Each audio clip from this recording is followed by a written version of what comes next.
At one point over a decent period last year, Chronomaly was a hidden gem deck, with the ability to effectively compete against the current meta due to its versatility and reliability, as it was able to produce numerous plays over numerous turns. Unfortunately, almost no one seemed to realize this because it didn't see any play. However, the meta has changed, and with this change, some of the explosiveness of this deck, especially relative to its archetype-specific OTK combination, has dampened, demanding a change in strategy. So, how can Chronomalies change to stay competitive in the current meta? First, we'll start with the subtractions. Starting with the monsters, all three Chronomaly Moi are taken out. Problem with Moi is its efficiency really is tied to the chief archetype OTK, and that OTK, as previously mentioned, has fallen on some hard times because the new meta is more of an anti-targeting meta, and that OTK needs to target in order to work properly. So, with that OTK dampened a bit in its effectiveness, the Moi's basically become more of a liability than a benefit.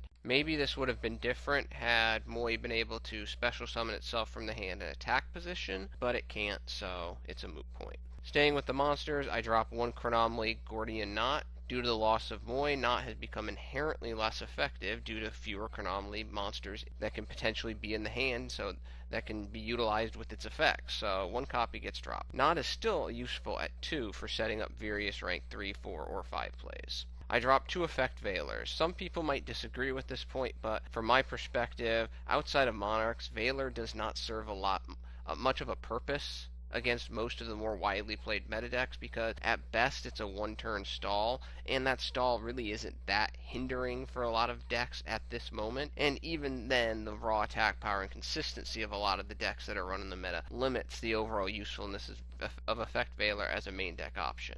Moving on to the spells, I dropped the 2 Dark Holes, obviously with the switch in the meta to a more floater anti-destruction monster presence, which means now Dark Hole has become more of a liability than a benefit. I dropped the 2 Mystic Space Typhoons for obvious reasons. In my opinion, Twin Twister is just simply better, especially for this deck, which has multiple cards that do not mind being in the graveyard. I dropped 1 Book of Moon, 1 Torrential Tribute, and Ring of Destruction. Dropping the Torrential really does hurt, but all 3 of these cards are still good cards, but as a number of individuals will tell you, including me, although I balk a little regarding Torrential Tribute, these 3 cards are just bad for the current format. They're just not as useful as they used to be. I also dropped the 3 Forbidden Lances because those Solemn Strikes now are much more of a nuisance than people running Fiendish Chains or Dimension Deep Prisons or anything like that. And I dropped the 2 Call of the Haunted. They're better cards for this deck now. And finally, the 3 Upstarts go by because, again, getting to the OTK is not as deck critical as it once was for Chronomaly. Now they need to build up a different strategy, and there's just a better card you can use than over that last remaining Upstart Goblin. Now for the adds. I add 2 Honest. Raw power basically means everything in this current meta for the decks that lack natural, non-target, non-destruction based removal due to Cosmos, and to a lesser extent, Monarchs and even Blue Eyes. Sure, any deck can run Drowning Mirror Force, but those are more generic cards, only appear in the general flow of the game because they're not searchable. You basically need more than just those Drowning Mirror Forces or Storming Mirror Forces. For Chronomaly, they have a nice advantage of basically more than half of their monster lineup being light, so Honest is a valid and important attack increaser, and is always going to be a psychological threat, because if you have a light monster sitting there quote-unquote naked in the middle of the board, and you're holding 3 cards, and your opponent doesn't know what any of those cards are, they might be a little hesitant to attack. Also, I run 3 Cyber Dragons. We need a replacement for those 3 Chronomaly Moi, and Cyber Dragon is a level 5 light machine that can innately special summon itself, as well as participate in Chimeratech. Fortress Dragon summoning is definitely a high quality option and an appropriate replacement. As mentioned previously, I run 3 Twin Twisters. Chronomaly is another deck that doesn't mind certain cards being in the graveyard due to the effects of Bones and Disc. Twister, as mentioned, is just a better overall choice than Mystic Space Typhoon, especially with all of those annoying back rows and the occasional Pendulum deck you run into. I run 3 Pot of Duality. Due to the change in the type of meta decks that you'll be facing now, you need more selective control.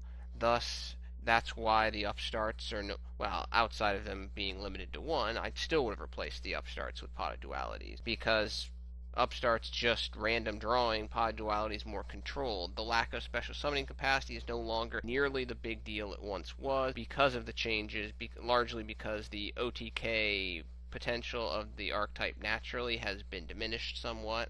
Before Monarchs and Cosmos, speed was everything to this deck. Now tactics have become more important. With tactics and the idea of raw power, I run 2 Chronomaly Pyramid Eye Tablet. While in the original build I noted that Pyramid Eye was a good card, but it was not necessary, well, now it kinda is, because of the rise of Cosmos, Monarchs, and maybe even Blue Eyes later on in the year. That extra 800 attack, sometimes extra 1600 attack when you have 2 of them on the field, is not really that difficult, because of Disc's searching ability goes a long way in increasing your probability of victory. I run 1 Day of Peace. Again, it's another anti-OTK strategy that nets you 2 more cards, the card off 1 day, and then your next draw, to set up your own possible OTK combinations and slow the game down a bit so that you can start pulling off your combos and survive when your opponent does their big ones. I run 2 Instant Fusions, even with Norden at 1. Instant Fusion is incredibly helpful for bringing out Cyber Infinity along with other rank 4s and 5s. Overall, this card really probably should be banned instead of Norden in my opinion, but I've said that before, so.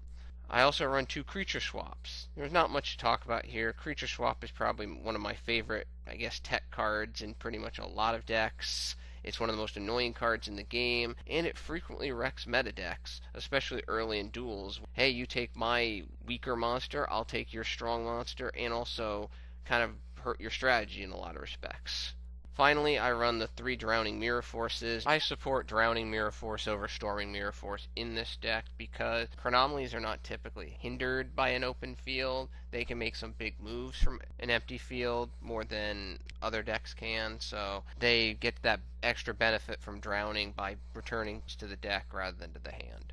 Finally, for the new extra deck, I run 1 Chimeratech Fortress Dragon, 1 Panzer Dragon, 1 Elder Entity Norden, 1 Cyber Dragon Infinity, 1 Constellar Pleiades, 1 Artifact Durendal, 1 number 33 Chronomaly Machu Mech, 1 Cyber Dragon Nova for the Infinity obviously, 1 Utopia the Lightning, and the corresponding number 39 Utopia, 1 number 36 Chronomaly Chateau Huyuk, 1 Castel, 1 number 47 Nightmare Shark, and 2 Gorgonic Guardians. Chronomaly used to be, in my opinion, one of the best rogue decks in the game that basically no one played due to their consistency and ability to drop OTKs on unsuspecting opponents. Unfortunately, the shift in meta to decks with more natural raw attack power and key monsters and or effects that shrug off targeting more easily has taken some of the explosiveness away from the deck. However, this deck is still dangerous and can be somewhat fun because there's just not one way to play it, like a number of other decks out there. Well, that is my updated Chronomaly deck. Thank you for your attention and your time. I'm out.